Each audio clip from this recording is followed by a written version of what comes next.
Millionaire CEO paid her to abort. 8 years later, she returned unannounced with his triplet daughters, standing strong and silent. Hi, my beautiful family. Before we begin, let's take a moment to thank God together. Dear God, thank you for the gift of life and this loving family. Bless every person watching with peace, strength, and joy. Fill their hearts with hope and their homes with love. Let this story touch the ones who need it most today. Amen. I have a very special piece of good news to share with you today. I've become a grandfather. My elder son, Will Peter, has been blessed with a beautiful baby boy, and our hearts are full. Binta is also overjoyed, and our entire family is celebrating this precious blessing. Thank you for being a part of this family. Your love and prayers have always lifted us, and today I share our joy with you. Now let's begin the story, made with love, as always, just for you. Revenge, Vera Rice had learned, was a dish best served with diamonds and a side of absolute devastation. The custom Rolls-Royce Phantom glided through Savannah's moss-draped streets like a predator returning to familiar hunting grounds. Behind bulletproof glass tinted darker than midnight, Vera Rice adjusted the Cartier watch on her wrist. A watch that cost more than most people's annual salary, purchased specifically for this moment. 8 years. 8 long years of building an empire with one singular purpose, to destroy the man who had tried to erase her from existence. Every mile of this journey was calculated, every turn deliberate. She'd driven these same streets 8 years ago in a battered Honda Civic, crying until her eyes burned, carrying his children in her womb and his rejection in her heart. That broken girl was gone, replaced by a woman who understood that power wasn't inherited. It was taken by those brave enough to seize it. The Heritage Foundation Gala. The same event where she'd met Colton Jordan 8 years ago as a naive literature professor with stars in her eyes and love in her heart. Tonight, she would return as something else entirely, a billionaire media mogul whose net worth had surpassed his, whose influence stretched across 3 states, whose very name made Fortune 500 CEOs return her calls within the hour. Through the tinted windows, she watched Savannah's elite arriving at the convention center in their luxury vehicles, completely unaware that their social order was about to be restructured by the woman they'd once dismissed as that scholarship girl. Senator Patricia Morrison stepped out of her Mercedes, wearing diamonds that paled in comparison to the ones adorning Vera's throat. Judge Marcus Wellington, Colton's former brother-in-law, adjusted his bow tie with the casual arrogance of someone who'd never faced real consequences, all of them complicit in the world that had tried to destroy her, all of them about to witness her resurrection. "Mrs. Rice, we've arrived," Phoenix, her personal assistant, announced from the front seat. Even he, a man who'd worked for tech titans and oil executives, spoke to her with a reverence usually reserved for heads of state. He'd been with her for 3 years, lured away from a Silicon Valley mogul by the promise of being part of something unprecedented, the systematic destruction of old money by new power. Vera smiled, the kind of smile that had graced magazine covers and struck fear into boardrooms across the South. Perfect timing. Let the show begin. The valet who opened her door was the same young man who'd worked this event 8 years ago, though he didn't recognize the transformed woman emerging from the Rolls-Royce. His eyes widened as he took in the vision before him. A queen returning to claim her throne, wearing power like other women wore perfume. The Rolls-Royce door opened, and Vera stepped onto the red carpet in a custom Valentino gown the color of fresh blood. The dress, designed specifically for tonight, hugged every curve she'd earned through 8 years of 15-hour workdays and iron determination. Diamond earrings caught the camera flashes, each stone carefully selected because they sparkled like the tears she'd cried the night Colton Jordan destroyed her world. But these weren't tears of pain. These were diamonds bought with the fortune she'd built from his betrayal, worn to blind him with the light of everything he'd lost. Conversations stopped like record players with their power cut. Society photographers scrambled for position, their expensive equipment clicking frantically to capture what they instinctively knew was a historic moment. The woman who disappeared 8 years ago as a broken graduate student had returned as the most powerful media mogul in the South, and everyone wanted to document the resurrection. "Ms. Rice, when did you return to Savannah? Ms. Rice, is it true you own half the historic district? Ms. Rice, what brings you back to the Heritage Foundation Gala?" Each question came from reporters whose paychecks she could now approve or terminate with a phone call. The irony wasn't lost on her. The same media that had once ignored her story was now desperate to tell it, completely unaware that she controlled the narrative they thought they were chasing. She paused at the entrance, every movement calculated for maximum impact. 8 years of media training had taught her that power wasn't just about having it, it was about wielding it like a scalpel, precise enough to cut without the victim understanding they were bleeding until it was too late. "Savannah has always been home," she said, her voice carrying the authority of someone who'd addressed Congress and commanded boardrooms filled with men twice her age. "Sometimes you have to leave to become who you were meant to be. Tonight, I'm exactly where I belong." The words were chosen carefully, each syllable designed to convey multiple meanings. To the reporters, it sounded like a successful woman returning to her roots. To those who knew the real story, it was a declaration of war delivered with silk-wrapped steel. Inside the ballroom, crystal chandeliers cast dancing shadows across walls that had witnessed a century of Savannah's most elite gatherings. The same walls that had heard her heart break 8 years ago would tonight witness her complete and utter triumph. Every detail was as she remembered. The marble floors imported from Italian quarries, the gold leaf moldings applied by artisans whose families had decorated palaces, the oil paintings of long-dead aristocrats who'd built their fortunes on others' suffering. But now she belonged in this space in ways she never had before. This wasn't infiltration, this was reclamation. Vera moved through the crowd like a queen among subjects, and the comparison wasn't metaphorical. Through her various holdings and shell companies, she now employed or influenced the livelihoods of nearly 30% of the people in this room. Business leaders who'd once dismissed her approached with carefully crafted smiles and business cards. Old money socialites whispered behind fans, trying to reconcile the powerhouse before them with the quiet professor they'd once overlooked. Mrs. Catherine Beaumont, whose family had arrived in Savannah before the Revolutionary War, approached with the cautious deference of aristocracy, recognizing new power. "Ms. Rice, what a wonderful surprise to have you back in Savannah. Your success has been remarkable."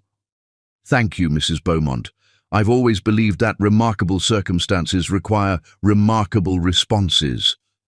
The coded language wasn't lost on the older woman, whose own family had survived Sherman's march by adapting to changing power structures. She understood that tonight's gathering had shifted from social event to changing of the guard. But Vera's attention was focused on one man across the room, frozen in conversation with the mayor, his champagne glass suspended halfway to his lips like a toast to his own funeral.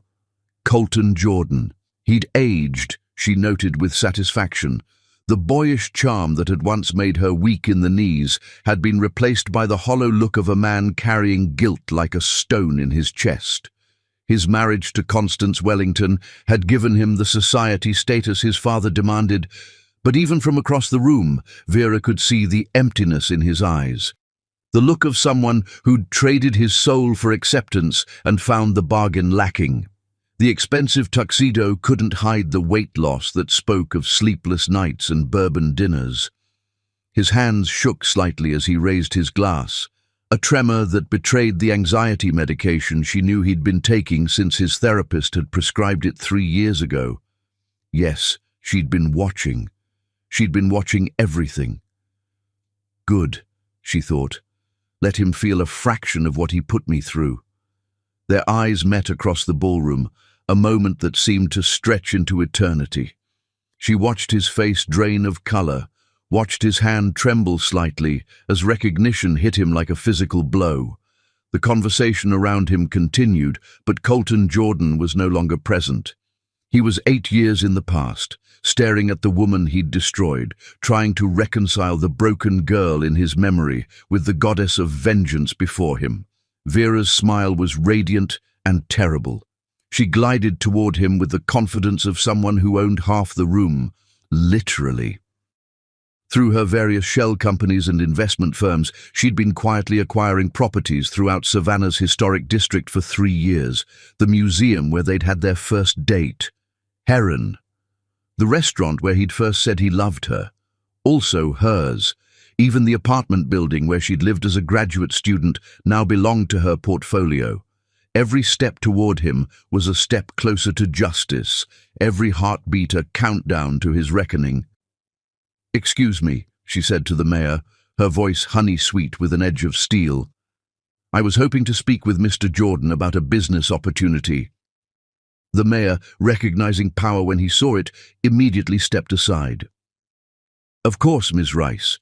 Colton, you remember Vera Rice? She's become quite the success story." Success story. If only he knew that every dollar in her billion-dollar empire had been earned with Colton Jordan's destruction in mind. "Hello, Colton." Her voice carried 8 years of pain transformed into power.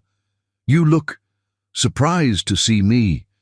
He opened his mouth, closed it, opened it again like a fish gasping for air. The great Colton Jordan, heir to a tech fortune, reduced to speechlessness by the woman he'd tried to erase. "Vera," he finally managed, her name falling from his lips like a prayer or a curse. I didn't know you were in Savannah." "I own Savannah," she replied with casual certainty. "Or enough of it to matter. Funny how things change when you have the right motivation." The color that had returned to his face drained away again. Around them, the gala continued. Laughter, clinking glasses, the soft rustle of expensive fabric, but in their small circle, the air crackled with tension thick enough to cut. "I need to speak with you," he said quietly, desperately, privately. "There are things I need to explain." "Explain?" Vera's laugh was like crystal breaking. "Oh, Colton, you had 8 years to explain, 8 years to find me, to make amends, to show even the slightest remorse for what you did. Instead, you married your debutante princess and played house in your family mansion." She stepped closer, close enough that he could smell her perfume, Chanel No. 5, the same fragrance she'd worn the night he'd told her to handle the situation or lose him forever. But now, it carried undertones of something darker, more complex, the scent of a woman who'd learned to weaponize everything, even memory. "The woman you tried to destroy no longer exists," she whispered, her voice carrying a promise that made his blood run cold. "In her place stands someone far more dangerous, someone who learned that the best revenge isn't getting even, it's getting everything." She stepped back, her smile returning to its public brilliance, the mask of social grace sliding back into place with practiced perfection. "Enjoy the gala, Colton. I know I will." As she walked away, her blood-red gown trailing behind her like a queen's cape, Vera felt the first sweet taste of justice on her tongue. This was only the beginning. By the time she was finished, Colton Jordan would understand exactly what it felt like to lose everything that mattered. Behind her, she heard the sound of his champagne glass hitting the marble floor and shattering into 1,000 pieces. "Perfect," she thought. "Just like he shattered me." But unlike her 8 years ago, Colton Jordan would never get the chance to rebuild. The Queen had returned to claim her throne, and this time she would show no mercy. Chapter 2. The Billionaire's Nightmare. The past, Colton Jordan discovered, had a way of returning when you least expected it, dressed in designer armor and wielding enough power to end you. The sound of shattering crystal echoed in Colton's ears long after the champagne glass fragments had been swept away by attentive staff. His hands shook as he stared at the spot where Vera Rice had stood moments before, her words still burning through his consciousness like acid through steel. Someone who learned that the best revenge isn't getting even, it's getting everything. The gala continued around him in a haze of meaningless chatter and clinking glasses, but Colton felt as though he'd been transported to another dimension, one where his carefully constructed world was built on sand, and Vera Rice held the power to wash it all away with a single wave. "Darling, you look absolutely pale." Constance Wellington Jordan materialized beside him, her perfectly manicured hand settling on his arm with the practiced grace of a society wife who'd spent 5 years perfecting the art of public appearances. "Whatever is the matter?" He looked at his wife, really looked at her for perhaps the first time in months. Constance was beautiful in the way that money could buy: personal trainers, the best plastic surgeons, couture gowns that cost more than teachers' annual salaries. Everything about her was perfect, calculated, and completely empty. Standing in Vera's presence for those few minutes had reminded him what real beauty looked like, the kind that came from strength forged in fire, intelligence sharpened by struggle, and power earned through pure determination. "I'm fine," he lied, the words tasting like ash in his mouth. "Just tired." Constance's blue eyes narrowed slightly. She might be vapid, but she wasn't stupid. "You haven't been fine since that woman walked into the room. Who is she, Colton? And don't you dare lie to me." Before he could answer, the evening's program began. The Heritage Foundation's president took the stage, but Colton heard nothing. His attention was fixed on Vera, seated at the head table like the queen she'd somehow become. She belonged there, he realized, with a sick twist in his stomach. She commanded that space with an authority that had nothing to do with money and everything to do with the kind of power that couldn't be bought or inherited. When had she become this? When had the gentle literature professor who'd cried in his arms become this untouchable goddess of vengeance? The answer came to him like a punch to the gut: when you destroyed her. The Heritage Foundation is proud to announce our largest single donation in the organization's 150-year history, the president continued, his voice carrying across the hushed ballroom. Ms. Vera Rice has pledged $50 million to restore and preserve Savannah's historic properties. The applause was thunderous. $50 million, casually announced like it was pocket change. Colton's own net worth, while substantial, paled in comparison to the kind of liquid assets that announcement represented. Vera stood to acknowledge the applause, and in that moment, Colton saw exactly what he'd lost 8 years ago.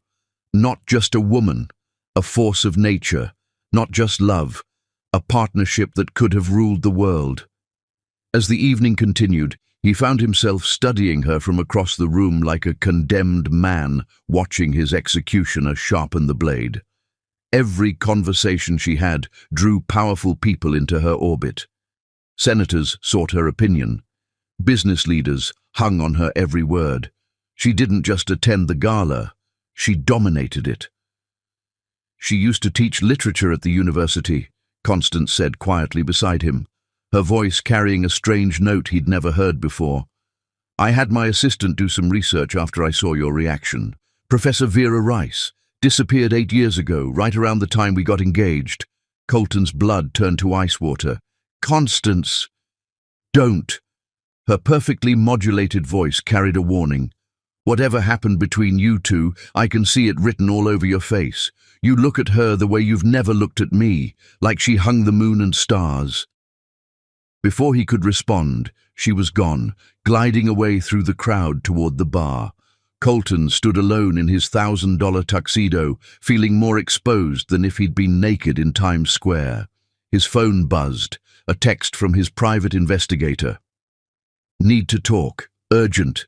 What you don't know about Vera Rice could destroy you." The rest of the gala passed in a blur.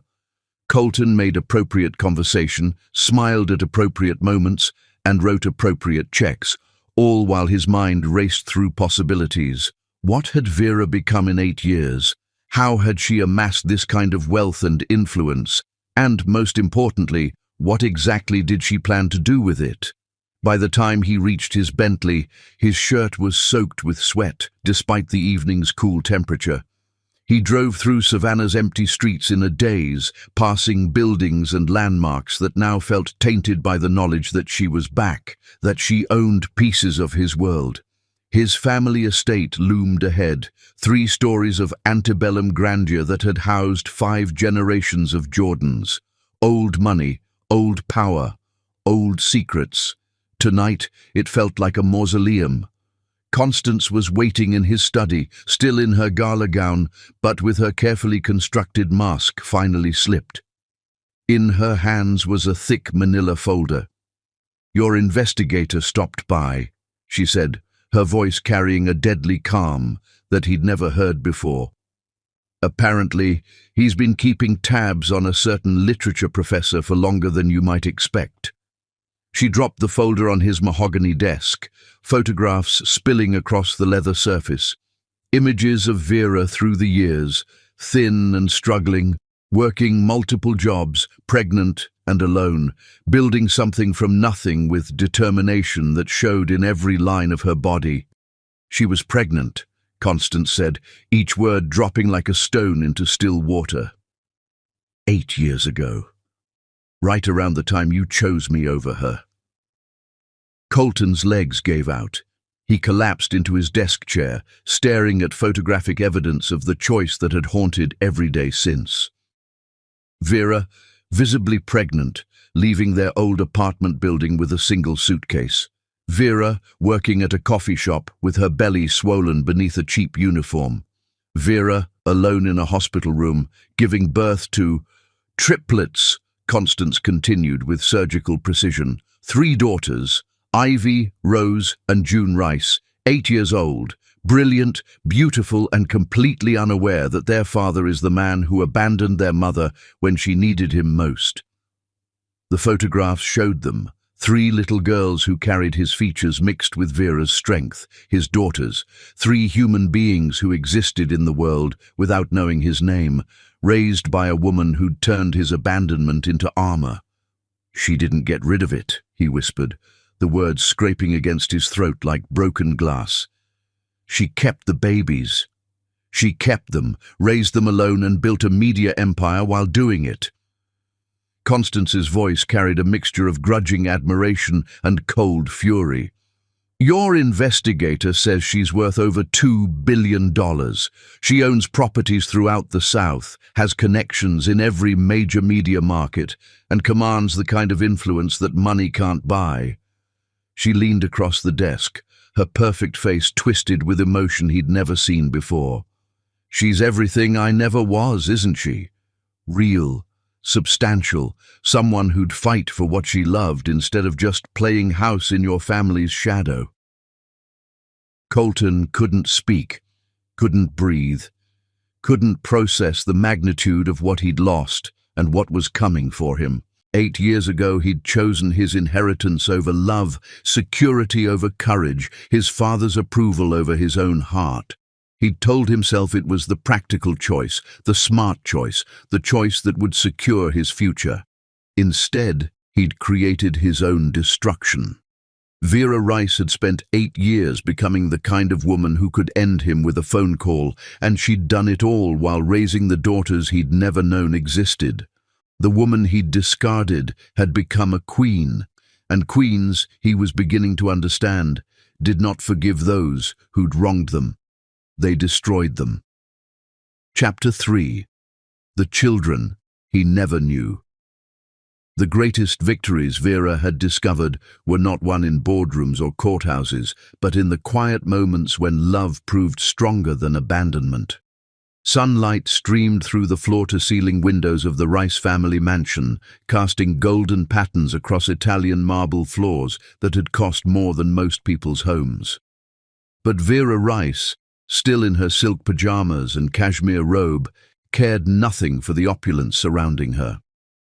Her attention was focused entirely on the three most precious treasures in her empire. The morning ritual in the Rice household was sacred. No phones, no business calls, no assistants, just a mother and her daughters sharing the first hour of each day together. It had been this way since they were babies, this protected time when the outside world couldn't intrude on the family Vera had built from nothing. "Mama, you were magnificent last night," 8-year-old Ivy announced from her perch at the breakfast table, her dark eyes, so like her father's, sparkling with pride. "I watched the live stream on my tablet. You made that man look like he'd seen a ghost." The breakfast table itself was a work of art. Hand-carved mahogany from trees that had grown for centuries, set with china that had belonged to European royalty before Vera acquired it at auction. But it was the conversation, not the setting, that made these moments precious. Vera smiled, settling into her chair beside her eldest daughter. Ivy had inherited Colton's analytical mind, but paired it with Vera's fierce determination. At 8, she was already reading at a high school level, asking questions that made Vera's Harvard-educated lawyers nervous, and displaying a strategic intelligence that would make Fortune 500 CEOs envious. The child psychologists Vera consulted had confirmed what she'd suspected. Ivy's IQ tested at genius level, but more importantly, she possessed the kind of emotional intelligence that couldn't be taught. She understood power dynamics, read people's motivations like open books, and had an instinctive grasp of strategy that would serve her well in the empire she would one day inherit. "A lady never makes anyone look foolish, sweetheart," Vera corrected gently, though her smile held secrets. "She simply allows them to reveal themselves." "That's the same thing," Rose piped up from across the table, her soft voice carrying unexpected wisdom. Where Ivy was sharp edges and brilliant intellect, Rose was empathy and emotional intelligence beyond her years. She could read people's hearts the way her sister read books, instinctively and completely. Rose had been tested by the same child psychologists, and while her IQ matched her sister's, her gifts lay in different areas. She could sense emotional undercurrents in any room, understood suffering in ways that made adults uncomfortable, and possessed a healing presence that drew wounded creatures to her, like moths to gentle flame. Even the household staff sought her out when they were troubled, instinctively understanding that this 8-year-old carried wisdom far beyond her years. The dining room overlooked meticulously maintained gardens that stretched for 3 acres, complete with a playground that had been designed by the same firm that created equipment for European royalty. But the girls rarely played on the expensive structures. They preferred the secret fort they'd built in the ancient oak tree at the property's edge, the one place that was entirely theirs. June, the artist of the family, looked up from the elaborate sketch she was creating in her breakfast journal. A different drawing every morning, each one capturing some detail that had caught her attention. Today's sketch showed her mother as a warrior queen, complete with armor that looked suspiciously like the business suit Vera had worn to the gala. "Mama, why did that man look so scared when he saw you? Was he the dragon from our story?" The dragon. For 8 years, Vera had told her daughters a bedtime story about a brave queen who was hurt by a terrible dragon who spent years growing strong enough to face him again. The girls knew it wasn't just a fairy tale. Children always knew more than adults believed, but they'd never pressed for details until they were old enough to understand the full truth. The story had evolved over the years, growing more complex as the girls matured. In the earliest versions, it was simply about a queen who learned to be strong. As they grew older, it became a tale about justice, consequences, and the power of choosing love over fear. Soon, Vera knew they would be old enough to hear the complete truth. "Sometimes, Junebug," Vera said carefully, "people do things that hurt others very badly, and sometimes those people have to face the consequences of their choices." She studied her daughters' faces, seeing traces of the man who'd tried to erase them before they were born. Ivy had his stubborn chin and brilliant mind, but she'd learned to use both in service of justice rather than selfishness. Rose had his thoughtful eyes and gentle nature, but she'd been raised to extend that gentleness to those who deserved it rather than those who demanded it. June had his artistic hands and creative soul, but she'd been taught to create beauty that healed rather than beauty that merely decorated the lives of the privileged. They were his children, but they were entirely hers. Every value, every priority, every instinct they possessed had been carefully cultivated by a woman who understood that raising daughters meant raising future queens.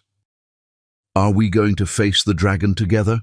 Ivy asked, her 8-year-old voice carrying steel that would make boardroom executives nervous. "We are," Vera confirmed, "but first, you three have school, and I have some very important business to handle." The girls exchanged looks that spoke of shared secrets and unshakable loyalty. They knew their mother was planning something significant. They also knew that whatever it was, it would be justice served with the precision of a surgeon's scalpel. Vera had spent 8 years preparing them for this moment in ways they didn't fully understand yet. The private lessons in negotiation tactics disguised as games. The language instruction that had given them fluency in Spanish, French, and Mandarin by age 6.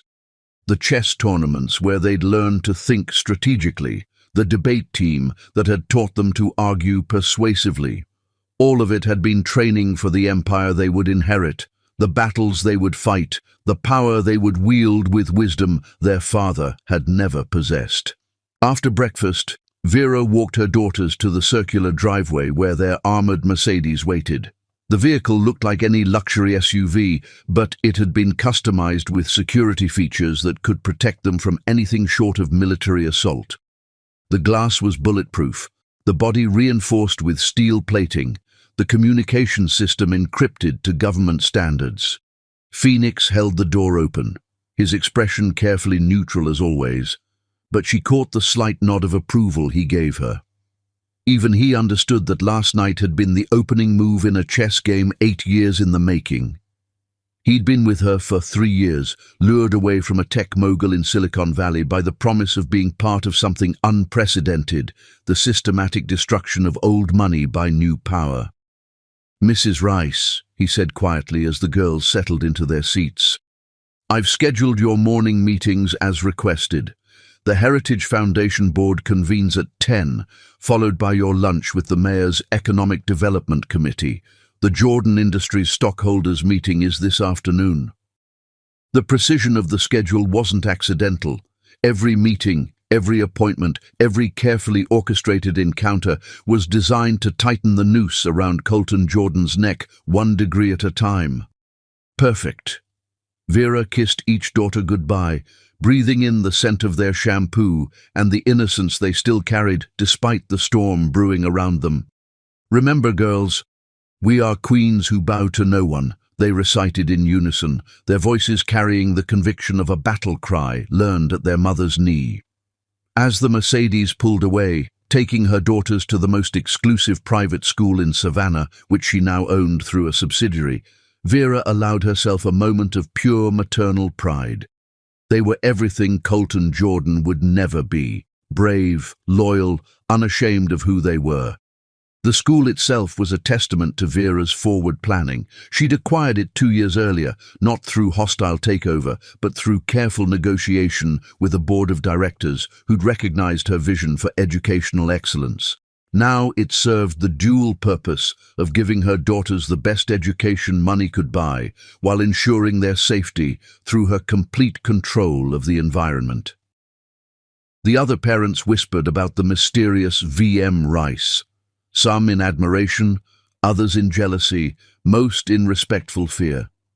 They knew she was powerful, but they didn't understand the scope of her influence or the precision of her planning. Their children attended school with future empresses, and they had no idea they were witnessing history in the making. Back in her study, Vera reviewed the morning's intelligence reports. Her team of private investigators, lawyers, and business analysts had spent the night compiling everything about Colton's current situation. The results were more delicious than she'd dared hope. Jordan Industries was hemorrhaging money faster than a severed artery.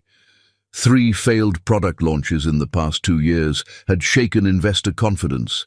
His marriage to Constance was a hollow shell, maintained for appearances, separate bedrooms, separate lives, separate bank accounts that were all monitored by financial institutions Vera now controlled through various holdings.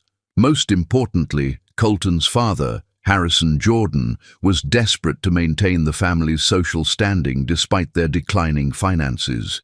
He'd made enemies throughout Savannah's business community with his arrogance and outdated attitudes toward women and minorities.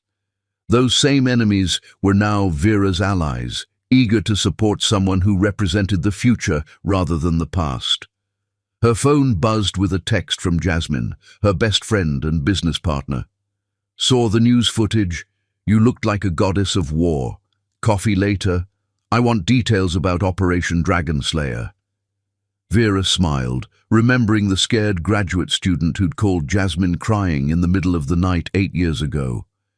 Jasmine had been there through everything, holding her hair while she vomited from morning sickness, helping her study for business school while 3 babies slept in bouncy seats, celebrating every victory and supporting her through every setback. If Vera was the queen of this empire, Jasmine was her most trusted general and the closest thing her daughters had to a second mother. At 10 o'clock sharp, Vera walked into the Heritage Foundation boardroom wearing a power suit that cost more than most people's cars. The 12 board members, all old money Savannah elite, rose when she entered.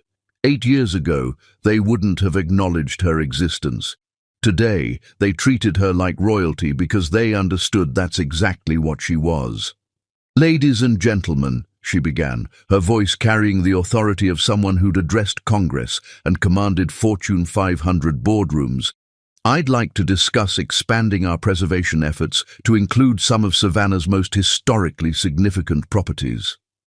She activated the presentation screen, revealing architectural plans and financial projections that had taken her team months to prepare. Every detail was perfect, every angle considered, every potential objection anticipated and neutralized. "Specifically, I'm proposing that the foundation acquire and restore the Jordan family estate." The room went dead silent. Everyone knew the Jordan mansion. 5 generations of old money, antebellum grandeur, the crown jewel of Savannah's historic district. They also knew it wasn't for sale, though Vera's financial analysts had discovered vulnerabilities that made such concerns irrelevant. "Ms. Rice," the board chairman ventured carefully, "the Jordan estate has been in the family since 1847. I'm quite certain Mr. Jordan would never consider selling." Vera's smile was radiant and terrible. "Actually, recent financial analysis suggests that Mr. Jordan may not have a choice. The property carries significant debt, and there are some interesting tax issues that could force a sale. The foundation would be doing the Jordan family a tremendous favor by offering to preserve their legacy." She clicked to the next slide, revealing a comprehensive financial profile of Jordan Industries and the family's assets. The numbers painted a picture of a dynasty in decline, propped up by loans and leverage to the breaking point. Every debt, every liability, every financial vulnerability had been catalogued with the thoroughness of a military intelligence report.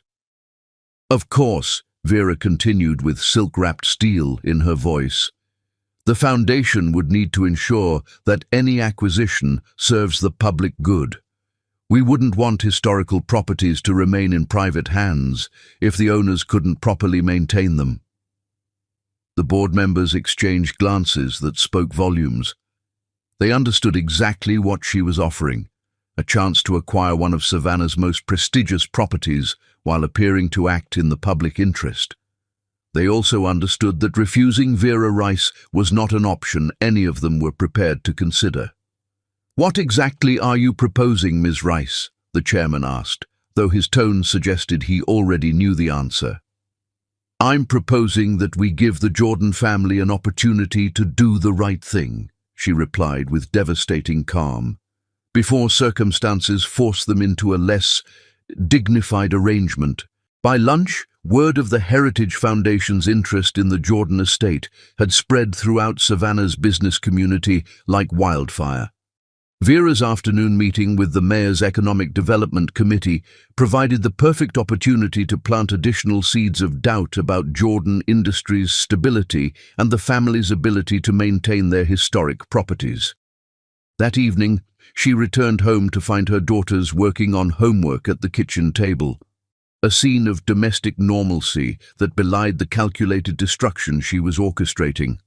The kitchen itself was a study in understated luxury, with appliances that could have equipped a Michelin-starred restaurant and a breakfast nook that overlooked gardens designed by the same landscape architect who'd created the grounds at Versailles.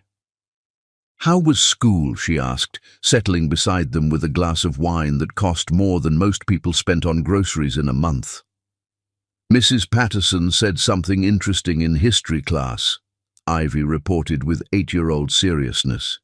"She said that the most successful military campaigns aren't won through force, but through superior strategy and preparation."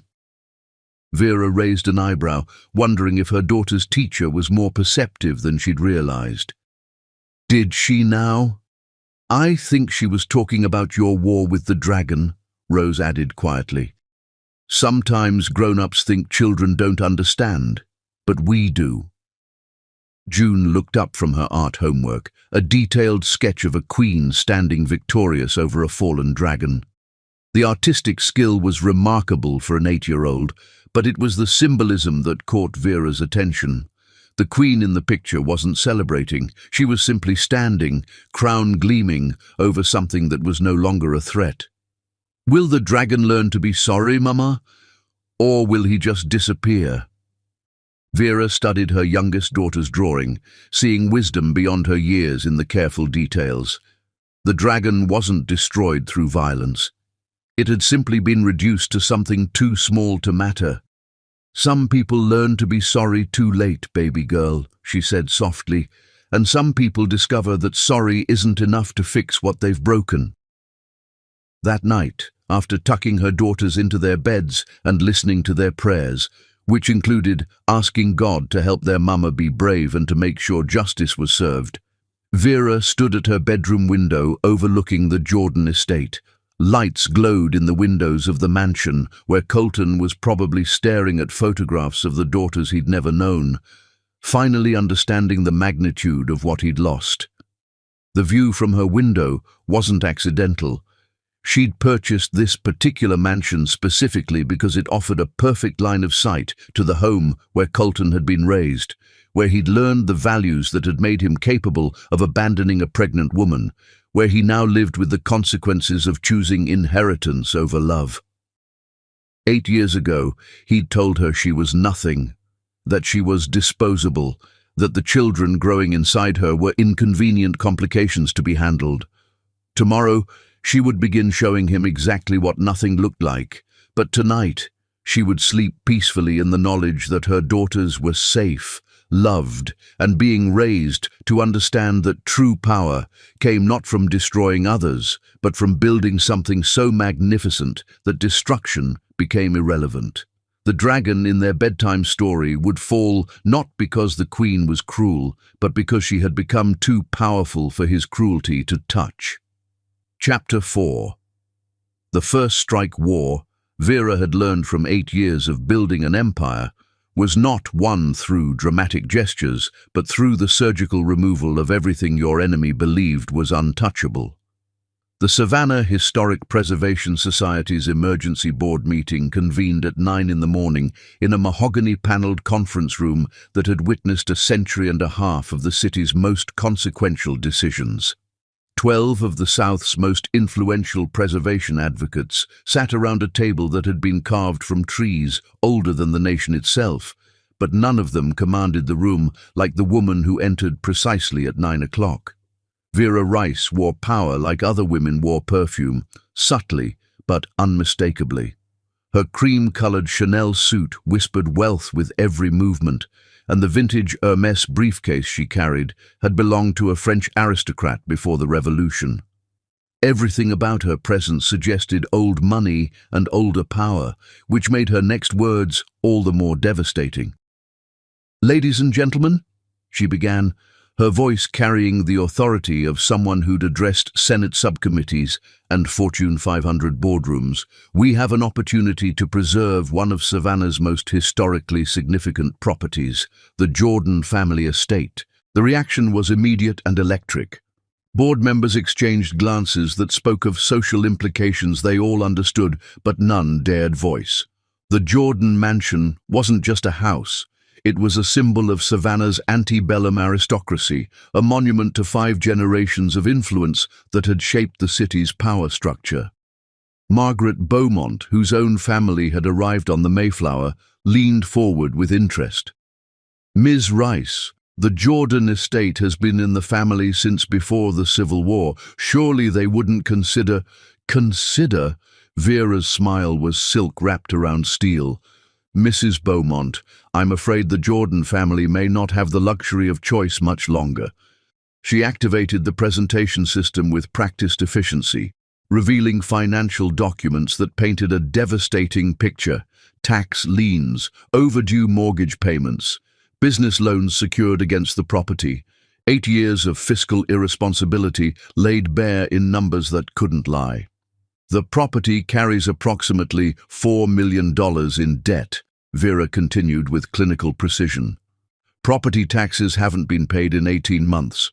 The city has the legal authority to force a sale to recover unpaid obligations." Thomas Whitfield, whose banking family had financed half of Savannah's reconstruction after Sherman's march, studied the documents with growing alarm. "These figures, are you certain of their accuracy?"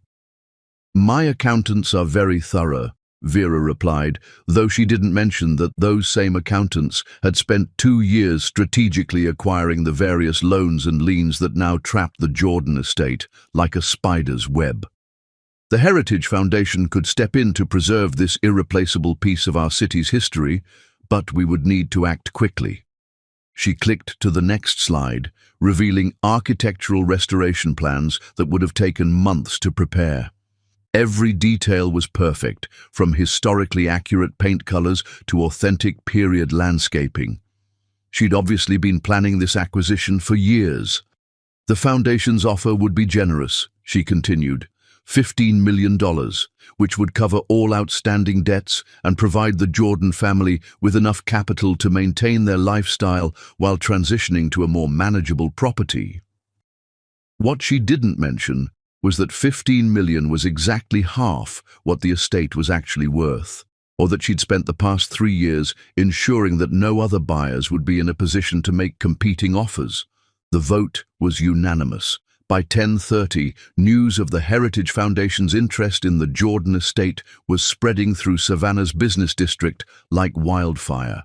By 11, it had reached the Jordan Industries headquarters, where Colton sat in his corner office staring at legal documents that confirmed his worst fears. The intercom buzzed. "Mr. Jordan, your father is here to see you." Harrison Jordan entered without waiting for permission, his 70-year-old frame still imposing despite the tremor in his hands that spoke of too much bourbon and too many cigars. The patriarch of the Jordan dynasty had built his fortune through calculated cruelty and social manipulation, but today he looked like a man facing his own mortality. "Tell me this is some kind of mistake," he demanded, throwing a copy of the morning's financial analysis onto Colton's desk. "Tell me that Rice woman isn't actually trying to steal our family home." Colton looked at his father, really looked at him for perhaps the first time in years. Harrison Jordan had orchestrated Vera's destruction 8 years ago with the casual indifference of a man swatting flies. He'd threatened her career, her reputation, her future, all to ensure his son married someone more suitable to the family's social standing. "It's not a mistake," Colton said quietly. "She owns our debt, Dad, all of it. The mortgage, the business loans, even the credit lines we've been using to maintain appearances. She's been buying our paper for years. That's impossible. I would have known. Would you? Colton's voice carried 8 years of suppressed anger. Did you know she was pregnant when you threatened to destroy her? Did you know she kept the babies and raised them alone while building a media empire? Did you know she's worth more than our entire family fortune? Harrison's face went pale. Babies? What babies? 3 daughters, my daughters, 8 years old and brilliant and beautiful, and they don't even know I exist because you convinced me that reputation mattered more than love. The older man collapsed into a leather chair that had belonged to 3 generations of Jordan patriarchs. Colton, you have to understand, I was protecting our legacy. You were protecting your pride. Colton stood, 8 years of guilt and rage, finally finding its voice. You couldn't stand the thought of your son marrying a scholarship student, even though she was worth 10 of any debutante in this city. So you destroyed her. And now she's come back to destroy us. His phone rang. His secretary's voice was carefully neutral. Mr. Jordan, Ms. Rice is here to see you. The oxygen seemed to leave the room. Harrison's trembling hands gripped the chair arms as though he could anchor himself against the storm that was coming. Send her in, Colton said. Vera entered his office like a conquering general claiming enemy territory. She wore victory in the set of her shoulders, in the confident click of her heels against marble floors, in the way she surveyed the room as though calculating its worth down to the last penny. Her gaze settled on Harrison Jordan with the cold intensity of a predator studying prey. Mr. Jordan, how nice to see you again. The old man tried to summon his former authority, but 8 years of guilt and the weight of imminent destruction had broken something fundamental in him. Ms. Rice, I trust we can discuss this situation like civilized people. Civilized. Vera's laugh was like crystal shattering. The way you were civilized when you threatened to destroy a pregnant graduate student's entire future. When you called me trailer trash and told your son I was nothing more than a temporary inconvenience. She moved to the window overlooking Savannah's skyline, where her own corporate headquarters rose like a gleaming monument to everything she'd built from the ashes of Harrison Jordan's cruelty. I remember every word you said to me in this office 8 years ago, she continued with deadly calm. How you'd make sure I never taught at any university in the South. How you'd destroy my reputation so thoroughly that no one would hire me for anything more than minimum wage work. How my bastard child, your exact words, would grow up knowing it was unwanted. Harrison tried to speak, but no words came. The architect of Vera's destruction was face to face with what his cruelty had created, not a broken victim, but an avenging angel with the power to end everything he'd built. The Heritage Foundation's offer is more than generous, Vera said, placing a leather folder on Colton's desk. $15 million for the estate, which will cover your debts and give you a fresh start. The alternative is foreclosure, bankruptcy, and the public humiliation of watching your family legacy sold at auction. She turned to face both men, her expression serene as a Madonna and twice as dangerous. You have 48 hours to decide. After that, the city will begin proceedings to recover unpaid taxes, and I suspect other creditors will follow suit. It would be unfortunate if the Jordan name became synonymous with financial irresponsibility. Colton found his voice. Vera, please, if this is about the children, if this is about what happened between us.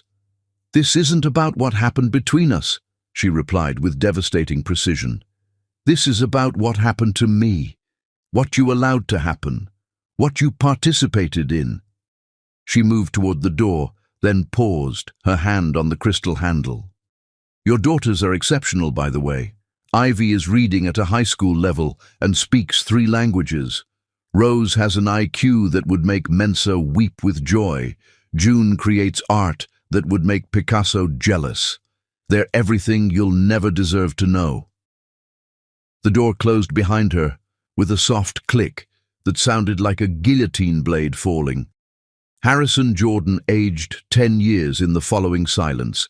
Colton stared at the contract that would strip away his family's crown jewel, understanding with crystal clarity that this was only the beginning. Vera Rice hadn't returned to Savannah for money or property or even revenge in any traditional sense. She'd returned to show them what power looked like when wielded by someone they'd tried to destroy. And she was just getting started. Chapter 5. The wife's discovery marriage, Constance Wellington Jordan had always believed, was a contract between equals, until she discovered she'd been negotiating with someone who'd already sold his soul.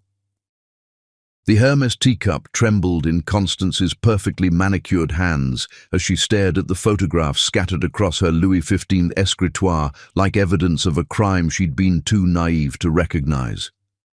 5 years of marriage reduced to lies, and she'd been too busy playing the perfect society wife to notice that her husband's heart had never belonged to her. Vera Rice at 24, radiant and scholarly in a university library. Vera Rice at 25, glowing with pregnancy and love in Colton's arms. Vera Rice at 26, alone in a hospital room, holding 3 newborn babies while the man who'd promised her forever was announcing his engagement to another woman in the society pages. Mrs. Jordan, her personal assistant, Margaret, hovered in the doorway of the morning room with the careful deference of someone who understood that privilege could evaporate as quickly as it had been granted. "The car is ready for your lunch appointment." "Cancel it." Constance's voice was steady, but something fundamental had shifted in her universe. The perfect life she'd constructed, charity galas, country club memberships, society photographer spreads, all of it built on a foundation of lies. Cancel everything for the rest of the week. After Margaret retreated, Constance returned to the photographs with the fascination of someone examining her own autopsy. Her private investigator had been thorough, perhaps too thorough. 8 years of Vera Rice's transformation from abandoned graduate student to media mogul, documented in meticulous detail. The most devastating images weren't of Vera's success, but of her struggle, working 3 jobs while visibly pregnant, studying for business school exams while her 3 babies slept in bouncy seats, building an empire 1 sleepless night at a time, fueled by the kind of determination that Constance had never needed to develop. She'd married Colton Jordan believing she was getting a prize, the heir to one of Savannah's oldest fortunes, a man whose name opened doors and commanded respect. What she'd actually gotten was a ghost haunted by the woman he'd destroyed, going through the motions of a marriage while his heart remained buried 8 years in the past. The realization should have hurt more than it did. Instead, Constance felt something she'd rarely experienced in her privileged existence, genuine respect for another woman. Vera Rice had been discarded like trash and had transformed that abandonment into an empire. She'd raised 3 brilliant daughters alone while building a fortune that dwarfed the Jordan family's declining assets. The study door opened without a knock, Harrison Jordan's typical arrogance even in her private spaces. Her father-in-law entered carrying a crystal tumbler of bourbon despite the early hour, his 70-year-old frame somehow diminished since yesterday's confrontation with Vera Rice. "We need to discuss damage control," he announced, settling into her antique chair without invitation. "That Rice woman is trying to destroy this family, and you have connections that could help us fight back." Constance studied the man who'd orchestrated her marriage with the same calculating precision he'd once used to destroy a pregnant graduate student. For 5 years, she'd deferred to his authority, accepted his guidance, played the role of dutiful daughter-in-law. Today, she saw him clearly for the first time. "Fight back," she repeated with dangerous calm. Against what exactly? Against a woman seeking justice for being abandoned while pregnant with triplets? Against someone who built a media empire while raising 3 children alone? Against the consequences of choices you and Colton made 8 years ago? Harrison's face darkened.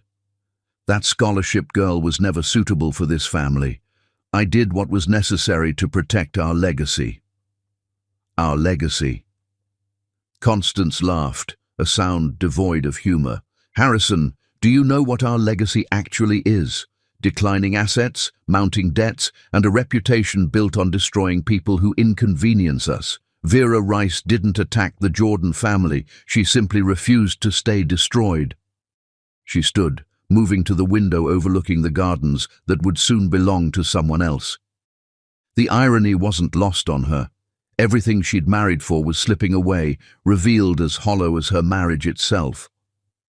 I've been thinking about filing for divorce, she said conversationally, watching Harrison's reflection in the glass as the words hit him like physical blows. You can't be serious. The scandal of what? Of leaving a loveless marriage to a man who spent 5 years mourning another woman, of refusing to be part of a family that destroys innocent people to maintain their social standing. She turned to face him directly, and for the first time in 5 years, Harrison Jordan looked uncertain. I have my own fortune, Harrison, my own connections, my own reputation that has nothing to do with the Jordan name. What exactly do you think you can threaten me with? Before he could answer, Colton appeared in the doorway, looking like he'd aged a decade overnight. His expensive suit couldn't disguise the hollow look in his eyes, or the way his shoulders carried the weight of 8 years' worth of guilt finally coming due. Constance, we need to talk, he said quietly. Yes, she agreed. We do. Harrison retreated with the cowardice of a man who'd built his power through intimidation and found it worthless against people who no longer feared him. Constance watched her husband, soon-to-be ex-husband, collapse into the chair his father had vacated. I know you've seen the photographs, Colton said. I know you know about Vera, about the children. Your children, Constance corrected. 3 daughters who don't know you exist because you chose your inheritance over your family. I was 28 years old and terrified, he said, but the excuse sounded hollow even to himself. My father said he'd destroy her career, ruin her reputation. I thought I was protecting her by stepping away. You thought you were protecting yourself. Constance's voice carried the authority of someone who'd finally stopped pretending. And now she's back to show you what protection actually looks like, building something so powerful that no one can ever hurt you again. She moved to her desk, pulling out papers she'd had her attorney prepare that morning. 5 years of marriage dissolved into legal documents and financial settlements. I'm leaving, Colton, not because I'm angry, though I should be. I'm leaving because I refuse to be part of whatever's coming next. Constance, please. The family needs... The family? She laughed, the sound sharp as breaking crystal. What family? Your father, who orchestrates the destruction of innocent women. You, who abandoned your pregnant girlfriend to marry someone more socially acceptable. Where exactly is this family worth saving? She paused at the door, looking back at the man who'd given her 5 years of empty marriage while loving someone else. I met them yesterday, she said quietly. Your daughters, at the Children's Museum, with their nanny. They're extraordinary, Colton. Brilliant and beautiful and completely unaware of how much their father lost when he chose not to fight for them. The color drained from his face. You spoke to them? I watched them from a distance. Ivy was explaining Egyptian hieroglyphics to her sisters. Rose was helping another child who'd fallen and scraped his knee. June was sketching the dinosaur exhibit with the skill of someone 3 times her age. She opened the door, then delivered her final blow. They're everything you could have been proud of, if you'd been brave enough to be their father. Instead, they belong entirely to a woman who was strong enough to raise queens while building an empire. They don't need you, Colton. They never did. And that's your real punishment, not what Vera's taking from you, but what you gave up when you had the chance to have everything. Alone in the morning room, Colton stared at the divorce papers his wife had left behind. 5 years of marriage ended with the same efficiency Vera was using to dismantle his entire world. His phone buzzed with a message from an unknown number. The offer expires at midnight. After that, the city proceeds with foreclosure. Choose wisely. Outside, Constance Wellington drove through Savannah's historic district in her Bentley convertible, feeling truly free for the first time in years. She passed the Rice Media headquarters, where Vera Rice was no doubt orchestrating the next phase of her systematic destruction of the Jordan dynasty. Part of her felt she should hate the woman who'd exposed her marriage as a lie. Instead, she found herself hoping that Vera's revenge would be everything it promised to be: complete, devastating, and absolutely deserved. Some sins, Constance had learned, required total destruction to achieve true justice, and Vera Rice, she suspected, was just getting started. Chapter 6. The Business Assassination. Truth, Vera had discovered, was the most devastating weapon in any arsenal, especially when wielded by someone who controlled how that truth was told. The war room on the 30th floor of Rice Media headquarters hummed with the efficiency of a military operation. Wall-mounted screens displayed real-time financial data, news feeds from across the South, and social media analytics that tracked public sentiment with surgical precision. This was where Vera Rice had orchestrated the downfall of corrupt politicians, exposed corporate malfeasance, and built a media empire that could make or break reputations with a single broadcast. Today, she was preparing to destroy Jordan Industries. "Ma'am, the research teams have completed their analysis," Phoenix announced, his usually impassive expression carrying the satisfaction of someone who'd witnessed his employer's strategic brilliance for years. "Every piece of information has been verified through multiple sources." Vera stood before the central command screen, wearing a black power suit that whispered authority with every movement. Around her, a dozen of the South's most talented journalists, investigators, and media strategists waited for orders with the reverence typically reserved for generals before battle. "Show me what we have," she commanded, the screen filled with damning evidence compiled over 8 years of patient investigation. Jordan Industries' discriminatory hiring practices, documented through leaked emails and personnel records. Wage disparities that showed women and minorities earning 30% less than their white male counterparts for identical work. Safety violations at their manufacturing facilities that had been covered up through political donations and social connections. But the most devastating material came from security footage that had mysteriously survived 8 years in a digital vault, waiting for the perfect moment to resurface.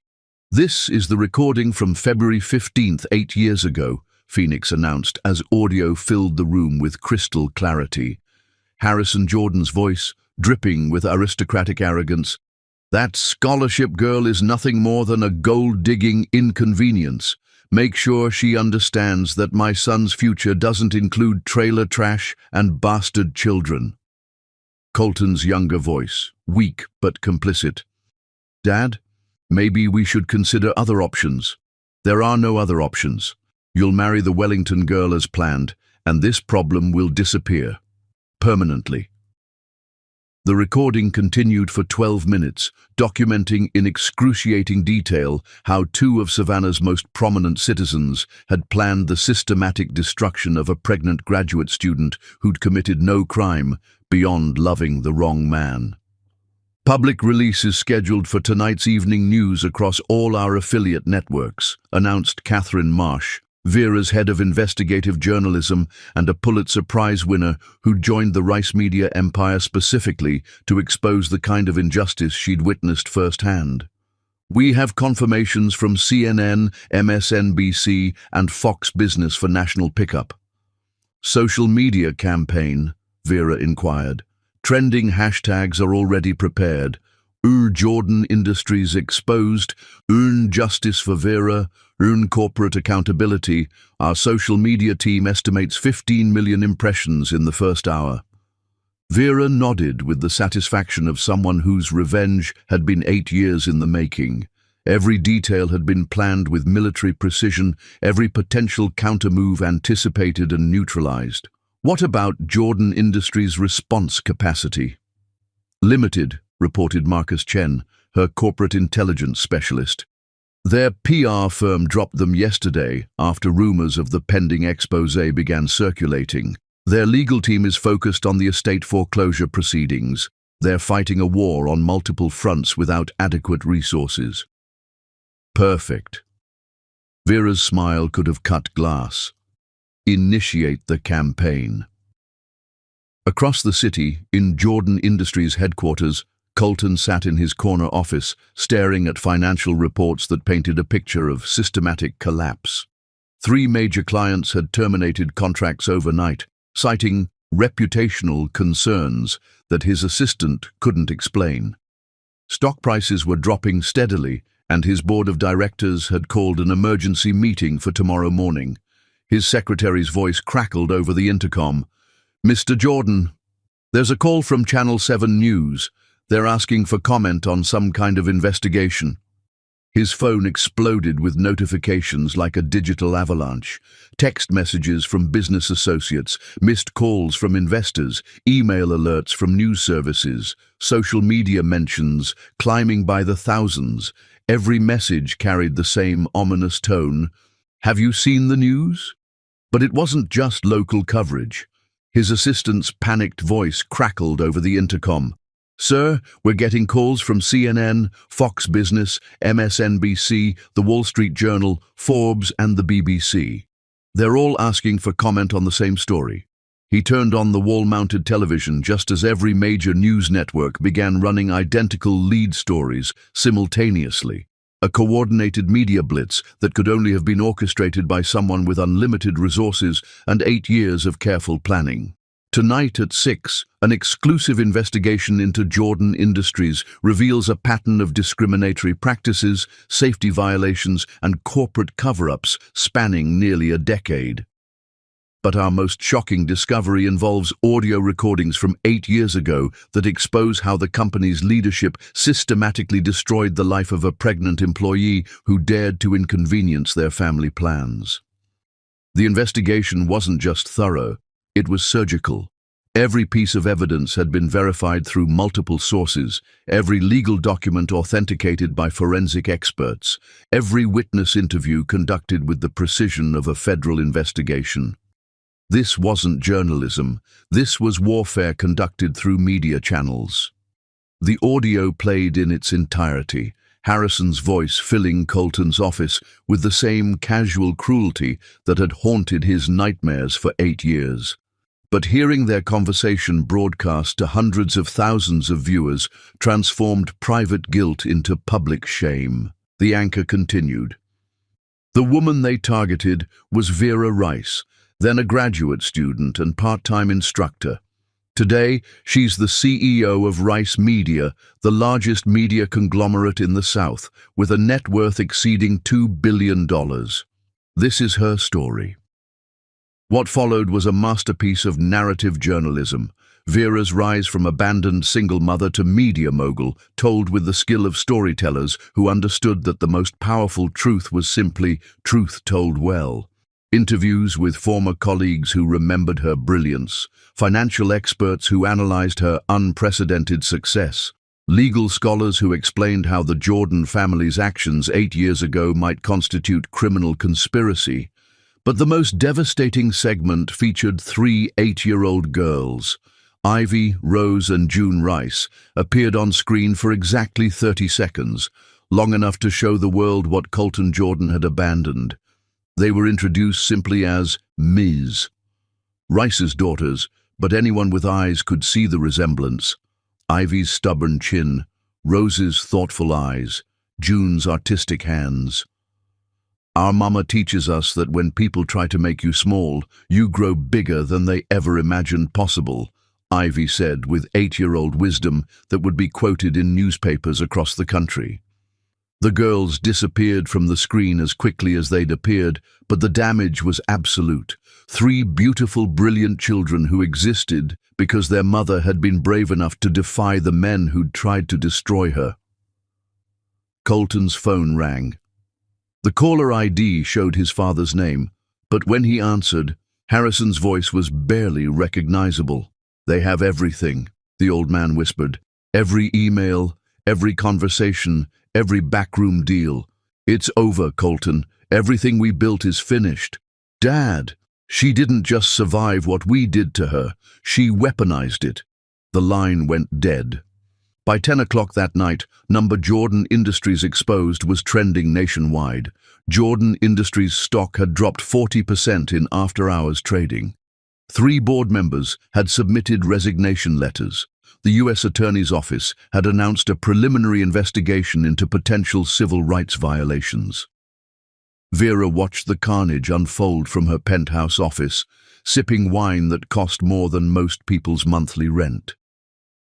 The city lights of Savannah spread below her like jewels scattered on black velvet, a kingdom she'd conquered through intelligence, determination, and the kind of patience that could only be forged in the crucible of absolute betrayal.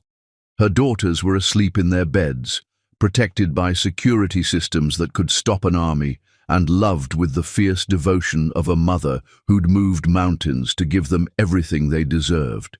Tomorrow, they would wake up in a world where their father's name was synonymous with cruelty and cowardice, while their mother was celebrated as a symbol of justice triumphant. Colton Jordan had spent 8 years believing his betrayal was a private matter, a personal failing that affected only the woman he'd abandoned and the children he'd never known. Tonight, he'd learned that some sins were too great for private penance. Some sins required public judgment, and Vera Rice had just delivered the verdict. Chapter 7. The Daughter's Legacy. The cruelest punishment, Colton Jordan discovered, was not losing what you had, but seeing what you could have been, and knowing it was forever beyond your reach. The private investigator's surveillance van was parked across from Savannah Academy for Gifted Children at precisely 3:15, hidden among the Mercedes and BMWs of parents wealthy enough to afford the most exclusive education in the South. Through telephoto lenses that could capture a whisper from 100 yards away, Colton watched his daughters emerge from the school that Vera now owned, just one more piece of his world that had quietly slipped into her control. Ivy Rice stepped onto the granite steps first, her school uniform perfectly pressed, but somehow unable to contain the fierce intelligence that radiated from her 8-year-old frame. She carried herself with the confidence of someone who'd never doubted her own worth, who'd been raised to believe that brilliance was her birthright rather than a burden to hide. Rose followed, her gentle nature evident in the way she helped a younger student with a dropped backpack, her movements carrying the kind of innate grace that couldn't be taught. Even from a distance, Colton could see the thoughtful expression that reminded him of his own childhood contemplations, the way she paused to examine a butterfly that had landed on the school's fountain. June emerged last, her artistic soul evident in the sketchbook clutched against her chest, and the way her eyes captured details that others missed. The patterns in the stonework, the play of light through ancient oak trees, the emotions flickering across her sisters' faces. She moved like someone who saw beauty in everything, who transformed the ordinary world into art through pure observation. His daughters, 3 human beings who existed because Vera Rice had been brave enough to choose love over convenience, strong enough to raise them alone, fierce enough to build an empire while ensuring they never wanted for anything. "Sir?" The private investigator, a former police detective named Williams, who'd helped dissolve more marriages than he cared to count, adjusted his telephoto lens. "You want me to get closer? Maybe try to—" "No." Colton's voice was raw with 8 years of accumulated grief. Just watch them."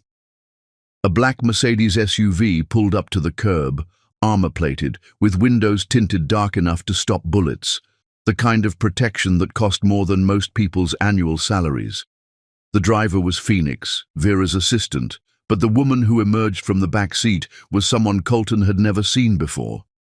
Jasmine Montgomery, Vera's best friend and business partner, had been there through everything, holding Vera's hair during morning sickness, helping her study for business school while 3 babies slept in bouncy seats, celebrating every victory and planning every strategic move that had led to this moment. She was also, Colton realized with growing dread, the aunt figure who'd helped raise his daughters in his absence. "Aunt Jazz," June called out, running toward the car with 8-year-old enthusiasm that made Colton's chest tighten with longing. "Look what I painted in art class." She held up a watercolor masterpiece that belonged in a gallery rather than an elementary school portfolio, a landscape of Savannah's skyline at sunset, captured with technical skill and emotional depth that defied her age. "Baby girl, this is incredible," Jasmine said, examining the painting with the serious attention of someone who understood that childhood artistry deserved respect. "Your mama's going to frame this one for sure." Ivy approached with more reserved excitement, carrying a thick manila folder. "I finished my independent study project on constitutional law. Professor Martinez said it was graduate-level work." Constitutional law. At 8 years old, his eldest daughter was studying subjects that most adults couldn't comprehend. Colton thought of his own childhood, spent on family estates learning to sail and play tennis, while his brilliant daughter was mastering legal principles that could reshape governments. "Mama's going to be so proud," Rose added quietly, her empathetic nature always focused on others' emotions. "She says learning is the one thing no one can ever take away from us. Learning is the one thing no one can ever take away from us." The words hit Colton like physical blows.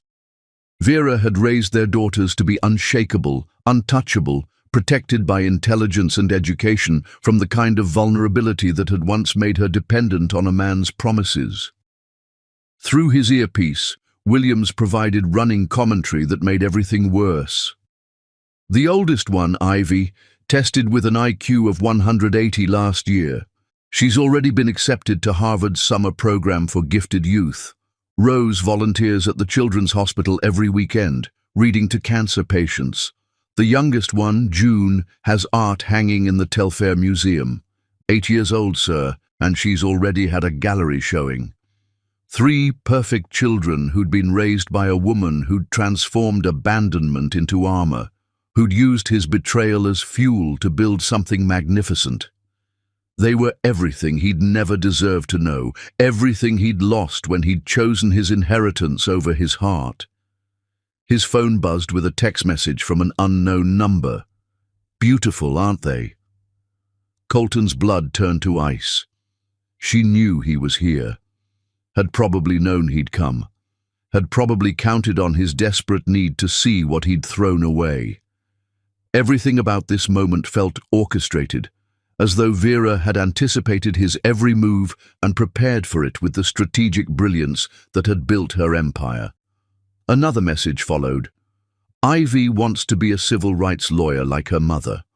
Rose plans to open free clinics for underserved communities. June will use her art to heal the world.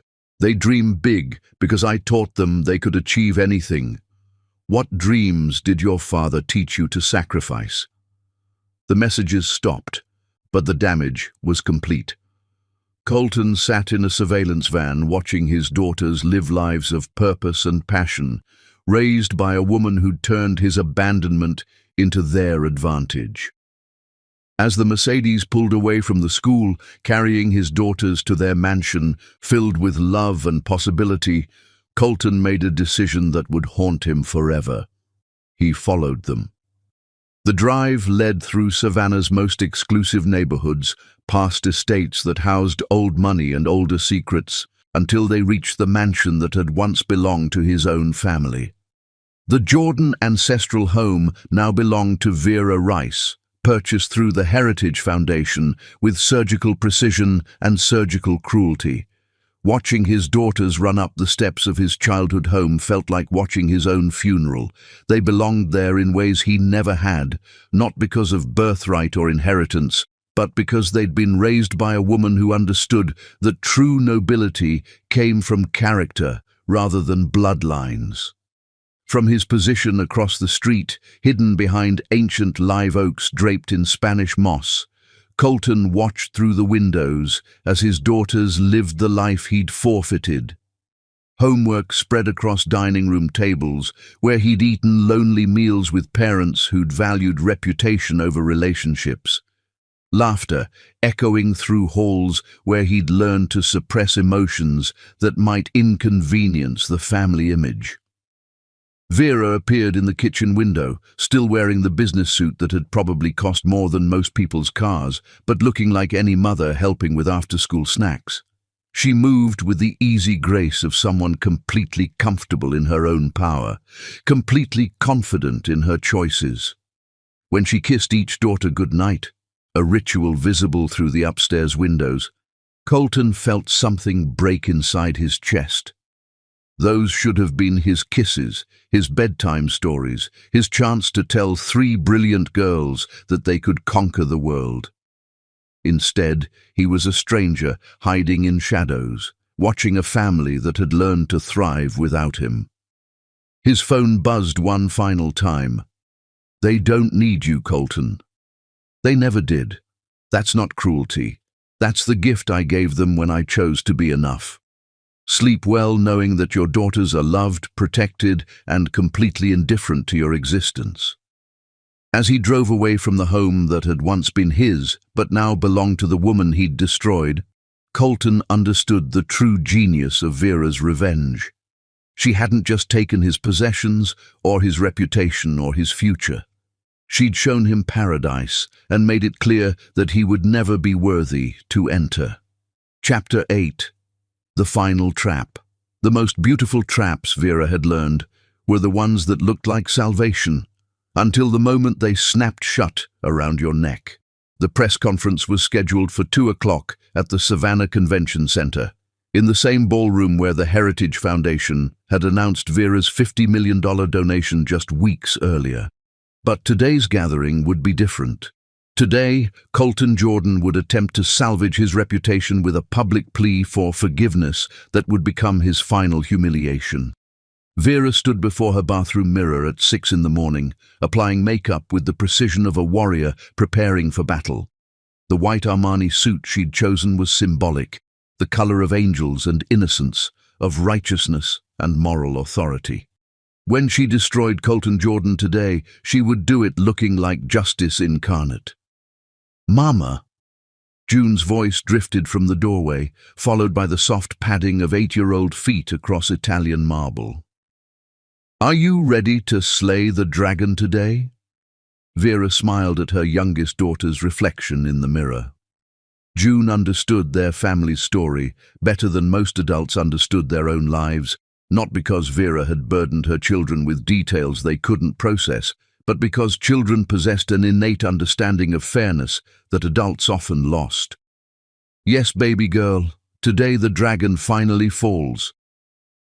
Ivy and Rose appeared beside their sister, 3 brilliant faces reflected alongside their mothers in the mirror that had witnessed 8 years of transformation.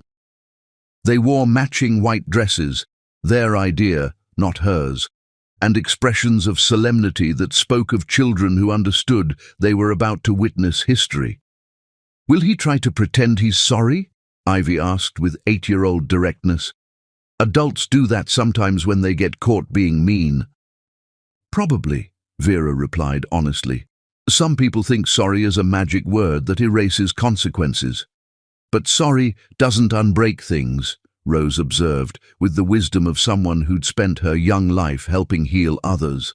"It just means you finally understand you were wrong." Vera knelt to their level, studying the faces of the 3 humans who'd given her purpose when the world tried to convince her she was worthless. "Today, you'll see why Mama spent 8 years building our empire. Not for money or fame, but to make sure no one could ever hurt us the way that man hurt us before you were born." "We know, Mama," June said simply. "You made us unbreakable." At noon, the convention center was packed with media representatives from across the nation. Vera's systematic destruction of Jordan Industries had become a case study in corporate accountability, while the personal story of abandonment and triumph had captured public imagination like few modern tales of revenge. Colton Jordan entered through a side door, flanked by lawyers who'd worked miracles to arrange this press conference. His recent weight loss was evident in the way his expensive suit hung loose on his frame, and the dark circles under his eyes spoke of sleepless nights, staring at photographs of daughters who didn't know his name. He looked like a man who'd aged a decade in a matter of weeks, which was exactly what he was. The podium was positioned perfectly, close enough to the cameras to capture every expression, far enough from the audience to create psychological distance. Vera sat in the front row with her daughters, a vision in white that drew every camera lens like moths to flame. "Ladies and gentlemen," Colton began, his voice carrying the tremor of someone whose world had collapsed around him. "I asked you here today to address recent revelations about my past and to take full responsibility for choices that have caused immeasurable harm." Vera's expression remained serene, but inside, she felt the familiar thrill of a predator watching prey walk willingly into a trap. 8 years ago, I abandoned the woman I loved when she needed me most.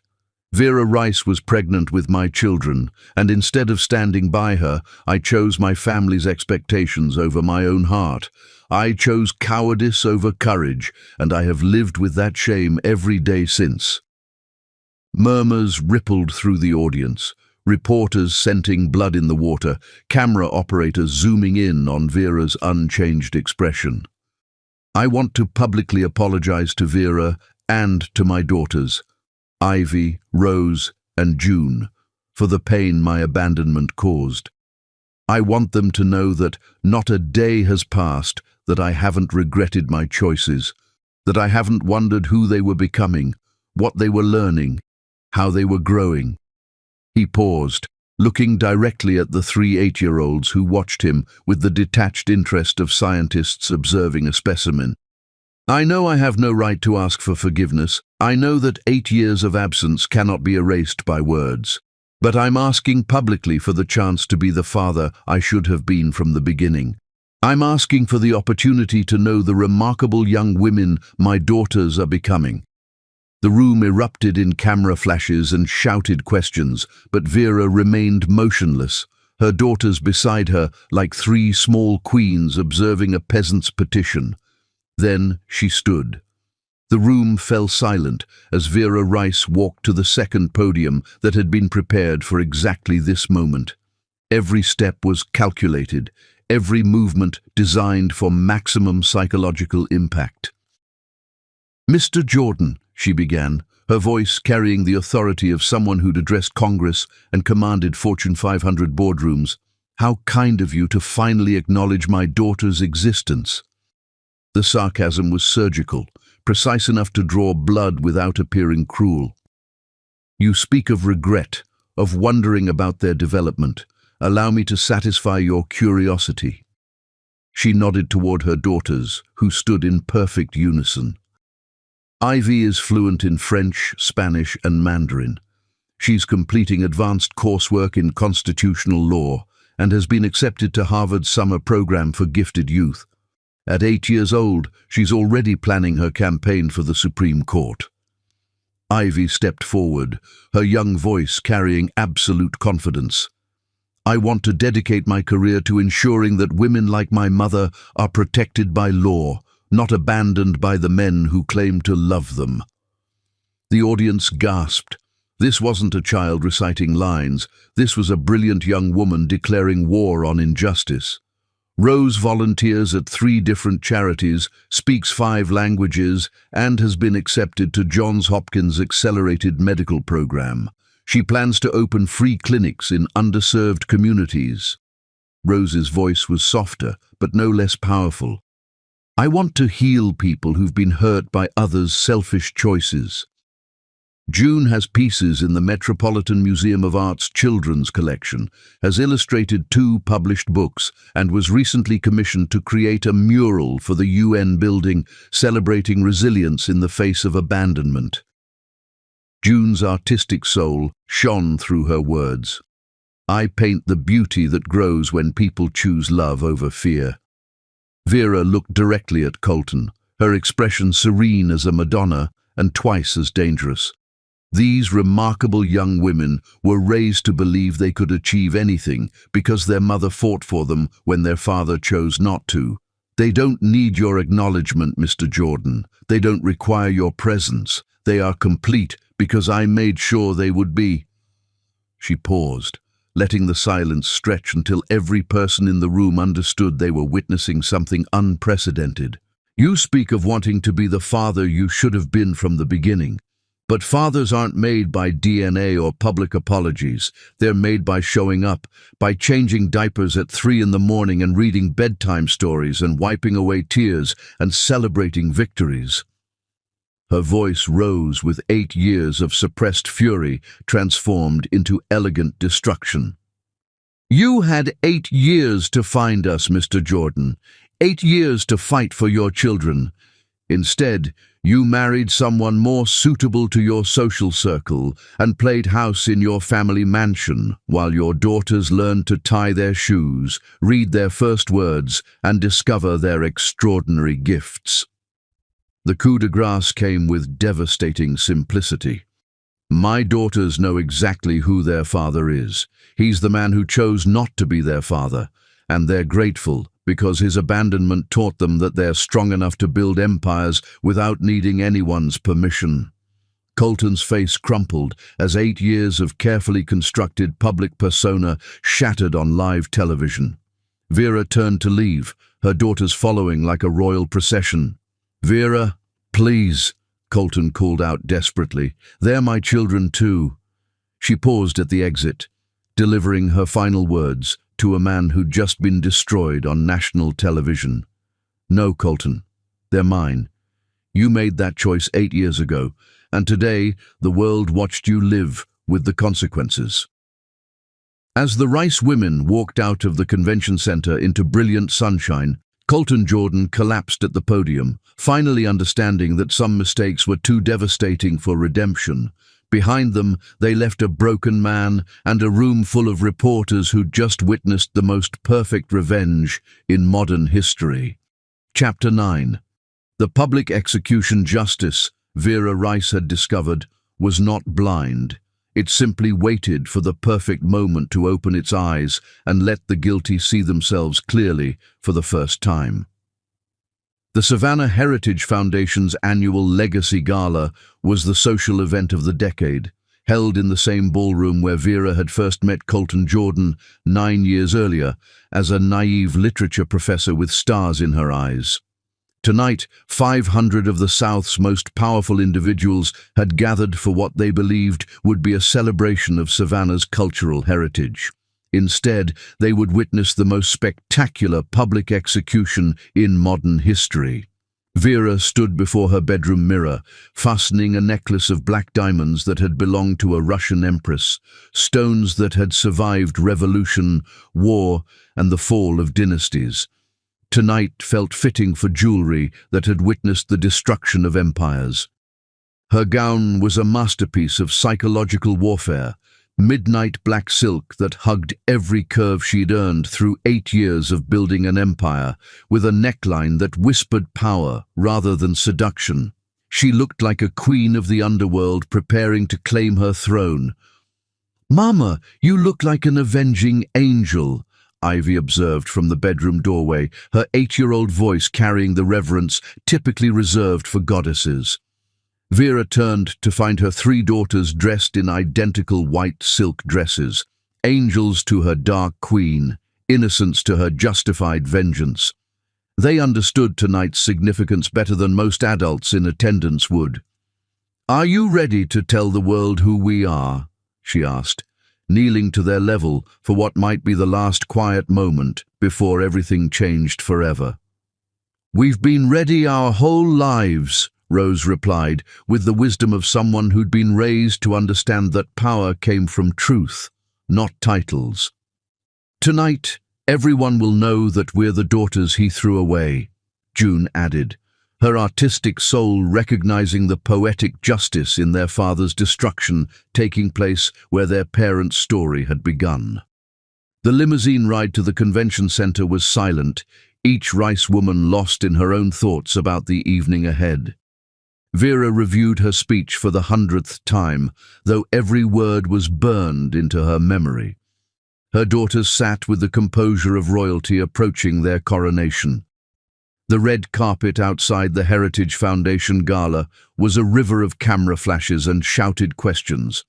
Savannah's elite arrived in Bentleys and Maseratis, wearing gowns and jewelry that could fund small countries, but every lens focused on the black limousine that arrived precisely at 7 o'clock.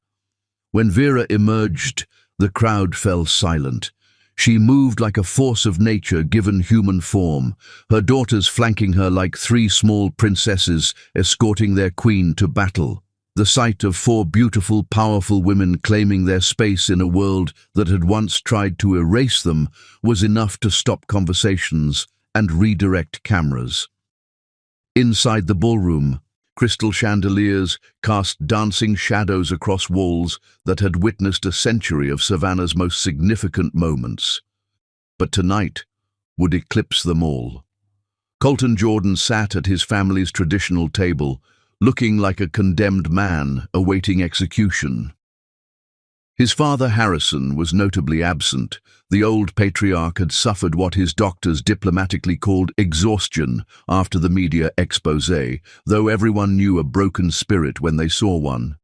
Constance Wellington Jordan was also absent, having filed for divorce 3 days earlier with a statement that praised Vera's strength and condemned the systematic cruelty that had destroyed an innocent woman's life. Even Colton's society wife had chosen justice over loyalty. Vera took her place at the head table as the evening's keynote speaker, her daughters seated beside her like three small judges preparing to deliver a verdict. The sight of them together, the woman who'd conquered Savannah's business district and the children who'd been raised as queens, created a visual that photographers would chase for decades. Mayor Patricia Hartwell introduced Vera with words that painted her as both victim and victor, a woman who'd transformed abandonment into empire and emerged stronger than those who'd tried to destroy her. Ladies and gentlemen, it is my honor to present Ms. Vera Rice, whose remarkable journey from scholar to media mogul exemplifies the resilience and determination that define Savannah's character. Vera approached the podium with the confidence of someone who owned half the room, literally. Through various shell companies and investment firms, she'd been quietly acquiring interests in the businesses, properties, and institutions that defined Savannah's power structure. "Thank you for that generous introduction," she began, her voice carrying the authority of someone who'd addressed Congress and commanded Fortune 500 boardrooms. "Tonight, I want to tell you a story about justice, consequences, and the price of underestimating someone you've tried to destroy." The room shifted with anticipation. Everyone present knew pieces of the story, but no one knew what Vera Rice had planned for her public vindication. 9 years ago, I walked into this very room as a graduate student and part-time instructor, invited by the Heritage Foundation to discuss Victorian literature. I was 24 years old, brilliant enough to have earned a full scholarship to one of the nation's most prestigious universities, and naive enough to believe that love could conquer social prejudice. She paused, letting her gaze find Colton across the room. He looked like he'd aged 20 years in the past month, his expensive tuxedo unable to disguise the hollow look of a man who'd lost everything that mattered. That night, I met a man who seemed to share my passion for learning, my hopes for the future, and my belief that two people could build something beautiful together, regardless of their different backgrounds. The room was silent, except for the soft hum of recording equipment and the whisper of expensive fabric as 500 of the South's elite leaned forward in fascination. For 8 months, I believed in a love story. I believed that intelligence mattered more than inheritance, that character trumped social connections, that a scholarship student from a working-class family could be worthy of someone born to privilege. Her smile was radiant and terrible. I was wrong. The screen behind her illuminated with a photograph. Vera at 25, radiant with pregnancy and love, standing beside Colton at a university fundraiser. They looked like any young couple preparing to start a family, unaware that their story would become a cautionary tale about the price of choosing convenience over courage. When I told the man I loved that I was carrying his children, yes, children, triplets, his response was to offer me money to handle the situation. When I refused, he informed me that his future didn't include what his father called trailer trash and bastard children. Gasps rippled through the audience. Even in Savannah's sophisticated social circles, such casual cruelty was shocking when stated so directly. But those weren't his only words. Those weren't the worst of what was said about me and my unborn children. The screen changed, displaying an audio waveform that looked like a heartbeat about to flatline. Ladies and gentlemen, I want you to hear exactly what Savannah's aristocracy really thinks about people like me. The recording began, Harrison Jordan's voice filling the ballroom with crystal clarity. That scholarship girl is nothing more than a gold-digging inconvenience. Make sure she understands that my son's future doesn't include trailer trash and bastard children. If she won't take money to disappear, we'll destroy her career, her reputation, and any chance she has of supporting herself or her bastards. Colton's younger voice, weak but complicit. Dad, maybe there's another way. There is no other way. You'll marry the Wellington girl as planned, and this problem will disappear. Permanently. I've already spoken to the university dean about terminating her teaching position. By the time we're finished, she'll be lucky to find work cleaning toilets. The audience gasped audibly. Several society matrons placed hands over their hearts. Camera operators zoomed in on faces displaying shock, disgust, and horror. Board members of major corporations were captured on film, shaking their heads in disbelief. But Harrison's voice continued with even more devastating revelations. Make sure she knows that if she tries to claim paternity, we'll destroy her family too. Her mother works as a seamstress downtown. One phone call and she loses that job. Her brother's trying to get into trade school. Another call and his application disappears. Sometimes people need to understand that crossing the Jordan family has consequences for everyone they love. The recording continued for 6 excruciating minutes, documenting in devastating detail how 2 of Savannah's most prominent citizens had planned not just Vera's destruction, but the systematic punishment of her entire family for the crime of loving the wrong man. Cell phones throughout the audience captured every second. Social media feeds exploded with real-time reactions. The Jordan Family Exposed began trending globally within minutes, accompanied by clips of the most damning audio segments. The silence that followed was absolute. 500 of the South's most powerful individuals sitting in stunned recognition of evil they'd unknowingly celebrated for decades. Vera's voice cut through the shocked stillness like a blade through silk. These men believed they could erase me. They believed that power gave them the right to destroy anyone who inconvenienced their plans. They were wrong. She gestured toward her daughters, who stood in perfect unison, 3 8-year-old angels preparing to deliver judgment. I want you to meet the children they called bastards and inconveniences. I want you to see what I built from the ashes of their cruelty. Ivy stepped forward first, her young voice carrying the authority of someone born to command. My name is Ivy Rice. I'm 8 years old, I speak 5 languages, and I've been accepted to Harvard's summer program for gifted youth. I plan to become a Supreme Court justice to ensure that women like my mother are protected by law, not abandoned by cowards. Rose followed, her gentle nature making her words even more powerful. My name is Rose Rice. I volunteer at children's hospitals, I'm studying advanced medicine, and I want to open free clinics for people who can't afford healthcare. I learned from my mother that healing the world means helping those who've been hurt by others' selfish choices. June stepped forward last, her artistic soul shining through her words. My name is June Rice. My paintings hang in the Metropolitan Museum. I've illustrated published books, and I create art that celebrates people who choose love over fear. My mother taught me that beauty grows strongest in the places where others tried to plant destruction. The three girls spoke in unison, their voices carrying the power of a declaration of war. We are the daughters Colton Jordan threw away. We are the children Harrison Jordan called bastards. We are the inconveniences who became queens. And we are proud to be exactly who our mother raised us to be, women who bow to no one. The standing ovation lasted 15 minutes. Cameras flashed like lightning, capturing the moment when three 8-year-old girls claimed their throne in the same room where their parents' love story had died. But Vera wasn't finished. "Mr. Jordan," she said, her voice carrying across the ballroom to the broken man at table 12. "You wanted to know your daughters. Now you do. They are everything you'll never deserve, everything you lost when you chose your inheritance over your heart." Colton tried to stand, tried to speak, but no words came. 8 years of guilt and regret had finally found their voice, and it was the sound of absolute defeat. "Ladies and gentlemen," Vera concluded, "thank you for witnessing justice served. Some mistakes are too devastating for redemption.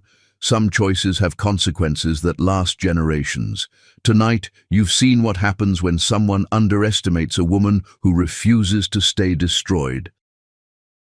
As the Rice women walked out of the ballroom together, 4 queens claiming their victory, they left behind a man who'd just learned that some sins were too great for forgiveness. The Heritage Foundation Gala would be remembered as the night Savannah's social order shifted forever, the night her abandoned woman became an empress, and the night 3 8-year-old girls announced to the world that they were born to rule empires. Behind them, Colton Jordan sat alone at his family's table, finally understanding that the woman he'd destroyed had become everything he'd never be, powerful, principled, and completely beyond his reach. Chapter 10. The Empress Rise's victory, Vera Rice discovered, was not a moment but a coronation.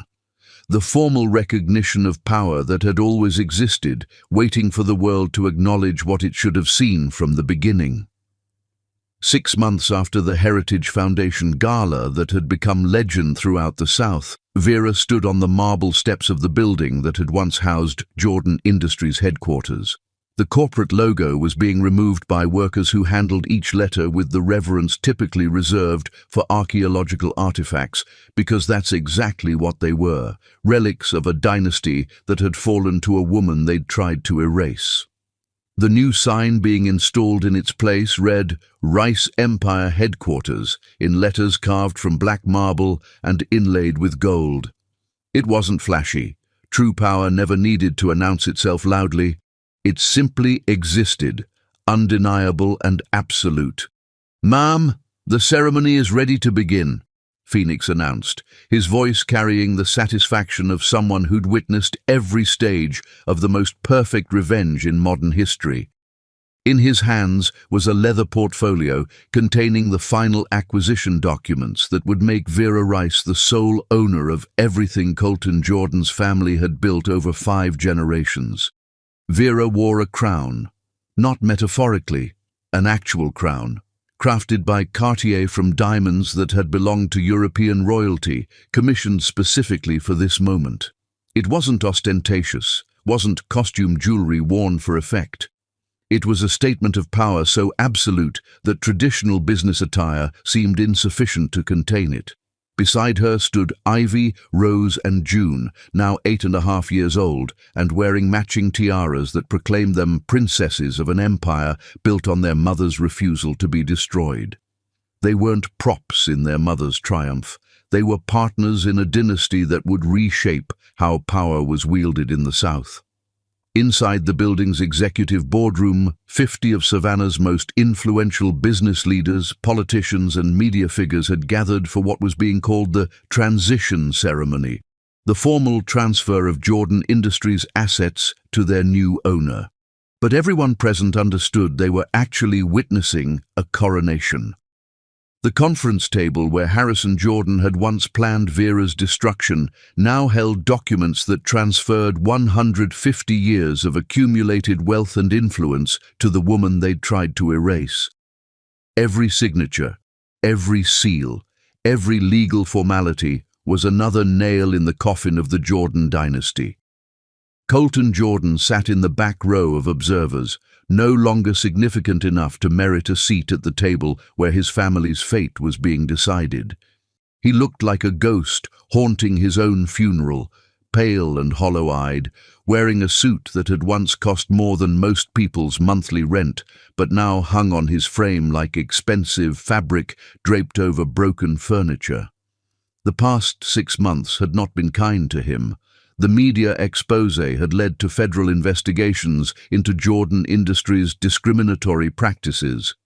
His personal reputation was so thoroughly destroyed that former friends crossed streets to avoid acknowledging him. He'd been forced to sell his personal assets to pay legal fees, moving from his family mansion to a studio apartment that Vera's property management company owned, a detail that was absolutely not coincidental. The legal proceedings took exactly 17 minutes, the same amount of time Vera had calculated that it took for her life to be destroyed 8 years earlier when Colton chose his inheritance over their family. But these weren't just local witnesses to her triumph. The ceremony was broadcast live across her media empire, television networks in 12 states, radio stations throughout the South, digital platforms with international reach. Millions of people were watching as Vera Rice formally claimed everything the Jordan family had built over 150 years. Financial analysts provided real-time commentary on what they were calling the most complete corporate takeover in modern Southern history. Rice Empire Holdings now controlled media outlets in 14 states, manufacturing facilities in 8 countries, and real estate holdings worth over $4 billion. When the final document was signed, Judge Martindale smiled with the satisfaction of someone who'd witnessed history being made. Ms. Rice, you are now the sole owner of Jordan Industries, its subsidiaries, its international holdings, and its complete legacy spanning 5 generations. You control the largest integrated media and manufacturing empire in the southern United States. May I be the first to congratulate you on building what historians will undoubtedly study as one of the most remarkable rises to power in American business history. The assembled crowd erupted in applause that lasted 7 minutes, applause captured by cameras that would broadcast this moment to business schools, law schools, and women's empowerment conferences for decades to come. Vera stood, the movement causing her crown to catch the light from crystal chandeliers that now belonged to her. Everything in this room, the furniture, the art, the building itself, the very air they breathed, now bore her name and answered to her authority. Thank you, Your Honor, but I prefer to think of this not as an acquisition, but as a reclamation. She moved to the head of the conference table, where a chair that had belonged to 5 generations of Jordan patriarchs waited for its new occupant. But before sitting, she had one final piece of business to conduct. Mr. Jordan, she said, her voice carrying the authority of someone who now controlled every aspect of his existence, would you please approach?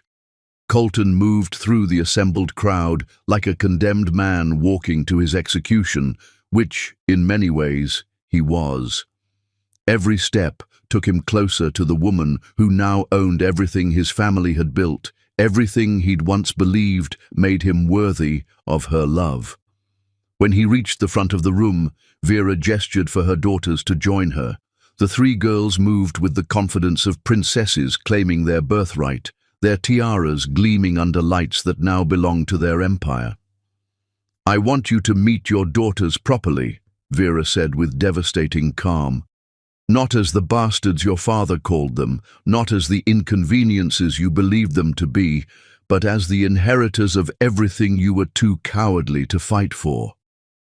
Ivy stepped forward first, her 8-year-old voice carrying the authority of someone born to rule. "Mr. Jordan, my name is Ivy Rice, and I'm going to be the chief executive officer of this company when I turn 18. I've been studying corporate law and business management since I was 6, and I plan to expand our empire into international markets." Rose followed, her gentle nature making her words even more devastating. "Mr. Jordan, I'm Rose Rice, and I'm going to oversee our charitable foundation. We're opening free clinics in every city where your family's companies once refused to hire minorities or pay women equal wages." June stepped forward last, her artistic soul shining through her words. "Mr. Jordan, I'm June Rice, and I'm redesigning your family's corporate logo to represent justice instead of privilege. Our new motto will be power earned, not inherited." The 3 girls spoke in unison, their voices carrying the weight of dynasties being born and empires being claimed. "We are the Rice Empresses. We are the daughters you abandoned who became the queens you'll never deserve to know. And we are proud to be everything you were too weak to fight for." Vera placed her hands on her daughter's shoulders, the gesture creating a visual that photographers would capture and historians would study, 4 generations of strength that no man's betrayal could diminish. "Mr. Jordan," she continued, "you once told me I was nothing, that I was disposable, that our children were inconveniences to be handled. Today, I want to show you what nothing actually looks like." She gestured to the window overlooking Savannah's business district, where Rice Empire properties and subsidiaries controlled nearly 40% of the commercial real estate. "You are now a tenant in buildings I own, buying groceries from stores I own, reading newspapers published by companies I own. Your existence depends entirely on the mercy of the woman you tried to destroy." The coup de grace came with the presentation of a single document. "This is a lease agreement for the studio apartment where you now live.